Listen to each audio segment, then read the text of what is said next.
Hello, this is actually the second video I've made on this subject, but the last video the sound quality wasn't great.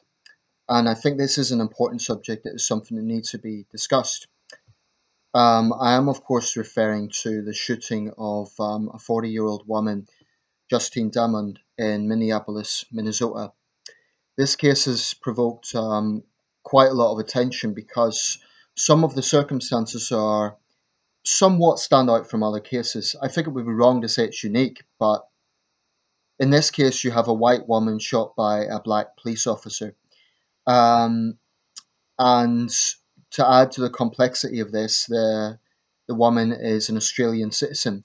And in fact, the Australian Prime Minister Malcolm Turnbull has weighed into it, saying that Canberra wants answers. We're seeking answers.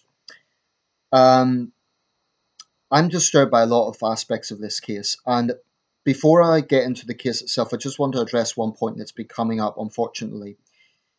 Regarding the racial aspect, I mentioned that it stands out for that reason, but it really shouldn't, because I believe that police abusing their power is rampant across America in numerous jurisdictions involving various officers of various backgrounds.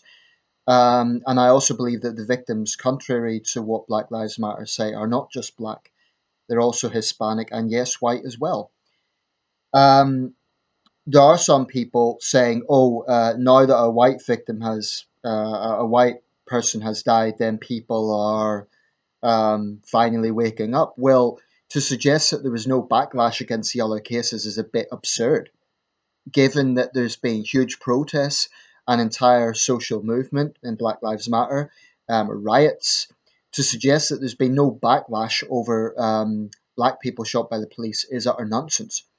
Some of those people definitely were completely innocent and should not have died. Others, quite frankly, were violent criminals. So I think it is important to look at each case on its own merit now. And also, I have to point out that America is not a single police force. There are obviously many, many jurisdictions. I heard someone quote as many as 18,000 different police departments. Nevertheless, it is very clear to me that the United States has a very serious problem with this, and that should raise alarm bells when civilians are basically being killed. Um, it should definitely raise alarm bells. Now, the circumstances seem to be as follows. This woman, Justine Drummond, who was soon to be married, had actually contacted the police herself, reporting a disturbance. When they arrived, the officer that has now been named for pulling the fatal shot, Officer Mohammed Noor, who is of Somali background, he'd been on the force for 2 years. The Minnesota Bureau of Criminal Apprehension, I guess that's the body overseeing the police there.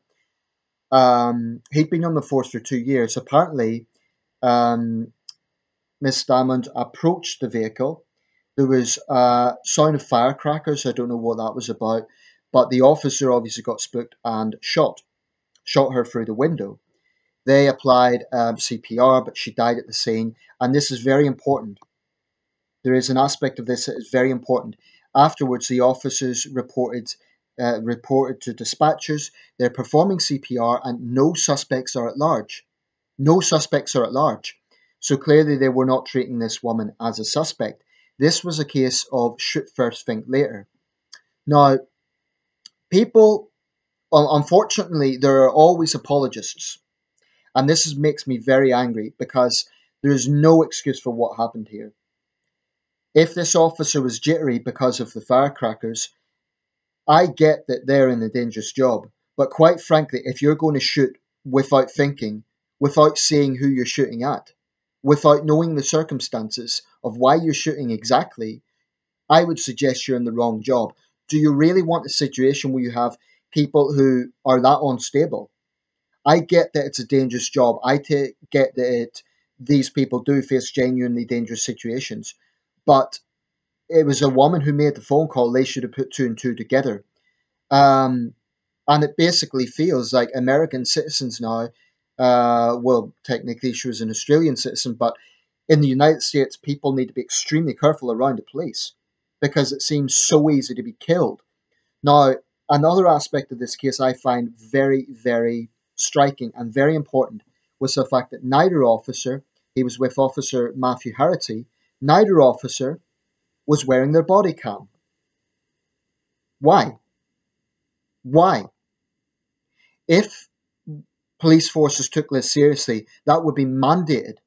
It wouldn't be a case of they just forgot or whatever excuse they come up with. That should be absolutely mandatory.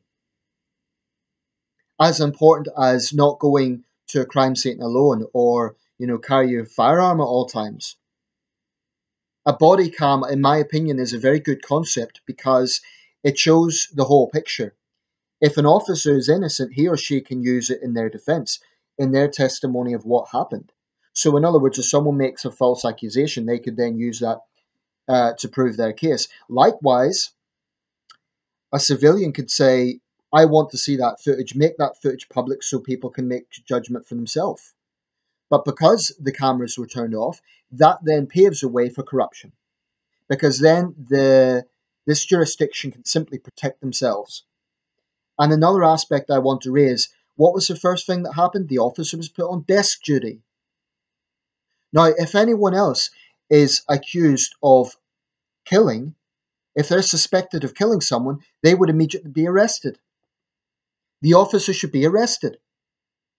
I am not talking about vigilante justice. I'm not talking about, just throw him away behind bars. Bring out all the evidence, give him due process, etc. But the fact of the matter is there's double standards. The police can do what they want. They can kill someone and be put on desk duty. Desk duty. That's what I find so infuriating. I mean, this guy's going to get away scot-free. And they're going to no doubt come up with excuses as to why it happened. I wouldn't be surprised if they try to smear this woman. Even though she had no criminal record, no history of violence, she was unarmed. It makes me so angry because it's a very dangerous situation. Quite honestly, American cops scare me with how reckless they are. And I know that sounds like a generalization, but this is so frequent. It seems to be happening so much. Honestly, I would be reluctant to even ask an American police officer for directions in case it's misunderstood and I get shot. I think part of this is a side effect of a country awash with guns. And I'm sorry, with the greatest respect to my American viewers, I think America has a serious gun problem. And that is how much of the world sees it. It's little wonder that you get this trigger-happy culture in a country where there is so many guns and guns are so easily available. No wonder cops are spooked out. And I'm under no pretense here. These people do have a very dangerous job. They face dangerous situations. But quite frankly, if they're going to shoot without fully assessing the situation, without knowing who they're firing at, which seems to be the case here, they're in the wrong job. Danger is part of it. That's what they signed up for.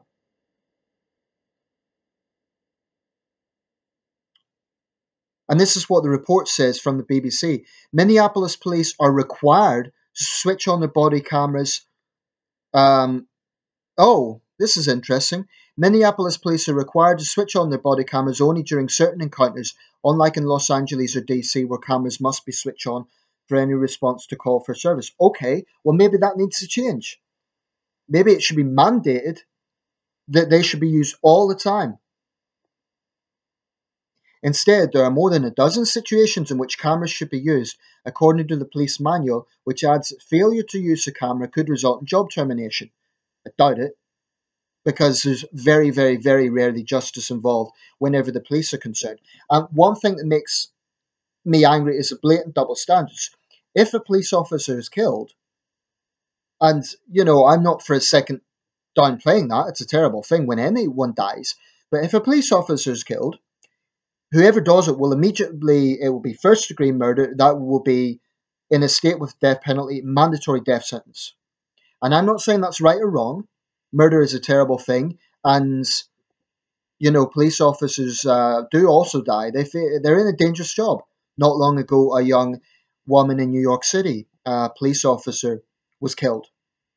But there is a difference. When a police officer is killed, the suspect is immediately found, arrested, and almost always given a death sentence. Now, And in a state that doesn't have the death penalty, it'll be a whole life tariff or whatever the American equivalent is. If the police kill someone, what we see is legal wrangling. What we see is officers put on desk duty. We see the police department involved making phony claims of sorrow. They don't care, because if they did care, the officer would be arrested. The double standards I find infuriating.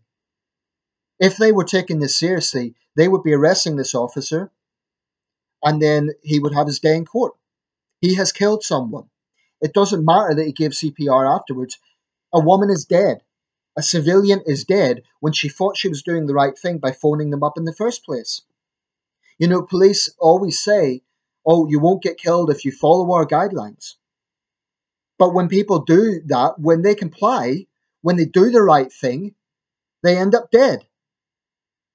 This is happening too much. And to those racists who want to say, oh, you only care because she's a white woman, I've been equally vocal when black people have died. Well, for example, Eric Garner. So those who are saying there's no backlash, or there was no backlash with black victims, it's utter nonsense. I do think each case should be looked at on its own merit, but it is happening too much. Sometimes the police are dealing with people who have a criminal record, who have a history of violence, and in some cases were basically armed thugs. Those people I've little sympathy for. We've had cases in the UK. The man killed by the police, which provoked the London riots 6 years ago, was an armed criminal. He had a history of violence. So there are differences. But when someone who doesn't have a criminal history, I don't care if they're white, black, or Asian, if they don't have a criminal history and they end up dead, that should provoke outrage, because it suggests that you basically have a police state situation. And so those people who are making excuses for it, I've actually seen people say, oh, she didn't comply. Comply with what? She made the call. And it basically sends out the message that you run the risk of dying whenever you even come close to a police officer. This is really a situation that's out of control. And if this case doesn't change things, I don't know what will. Not because she's white. I would be saying exactly the same thing if this was a black woman. But the fact this officer didn't have, I mean, that shocks me, the fact that it isn't even mandated. It should be mandated in every situation. Los Angeles and DC have done the right thing. That's why probably the situation in LA has greatly improved since the 1992 riots. Because they've looked at themselves and thought, we have to change some things. And I'm not suggesting it's perfect, but it's been a while since I've heard about it happening in Los Angeles. And perhaps that is because there has been some cultural changes. Cameras are a good idea. It's a win-win situation, because an innocent officer, like I say, could then use it to testify to their version of events. And what concerns me about this is it's going to be whitewashed. They're going to somehow find a way to blame the victim for her own death. My heart goes out to her family, especially her fiancé. I can't imagine what he's going through right now. I think it's a disgrace that this officer, he's declined interviews. The way I read that is he's probably been given legal advice. If he is not arrested on suspicion of killing, on suspicion of manslaughter at the very least, it would be a complete travesty, because it would send out the message our officers could basically kill people and get away with it. That might be a formality, putting an officer on desk duty, but it sends out the message they are above the law. It sends out the message it is not taken seriously. I'm not suggesting he should be lynched. I'm not suggesting he shouldn't have due process. But there is a difference. Like I say, if I'm suspected of killing someone, I will be arrested immediately. If an officer kills someone, they're put on desk duty. Now, how is that fair? How does that build up a rapport with the public? How does it build up trust? It doesn't. And if I sound angry, it's because I am. I mean, what are the public supposed to do? This woman clearly felt there was a dangerous situation going on, which is why she contacted them in the first place, as Prime Minister Turnbull pointed out. I'm pleased that the Australian government's weighed in at the top level, because this is a serious situation.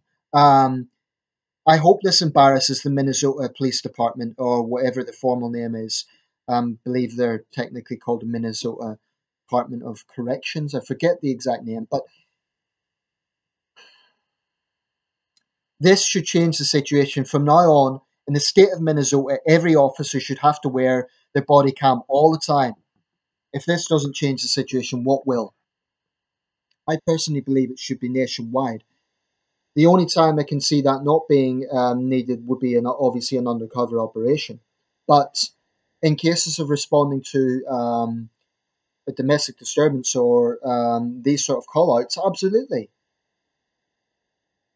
And it's not that we're perfect in this country. I remember there was a case in London during the G20 protest back in 2009. The officer involved, he pushed a man to the ground. The man suffered a cardiac arrest and died. It provoked a lot of anger at the time. Ian Tomlinson, the victim, was called. Again, the officer wasn't wearing, in that case, it was identification. So I'm not suggesting this country is perfect. We also have areas we can improve. The way I see it is there's only two reasons that an officer wouldn't be wearing his body cam: because he's forgotten, in which case it's incredibly unprofessional, or he simply wants to protect himself. It's corrupt as hell. And it's for their good as much as anyone that they wear it. Okay, I'll leave it there. I cannot comprehend how anyone could even begin to condone this. But sadly, there will be people out there who, there will be right wingers out there who say, oh, she should have complied. She brought it on herself. Because they automatically assume that if someone is in uniform, they are right. And unfortunately, I've seen a few racists. I actually saw one black supremacist claim it was karma because this was a black officer and a white victim. That's disgusting. You should have consistent standards regardless of who the victim is. I'll leave it there, but I really am angry about this. I hate this sort of injustice, and I hate the double standards. Please let me know your thoughts. Thanks for watching.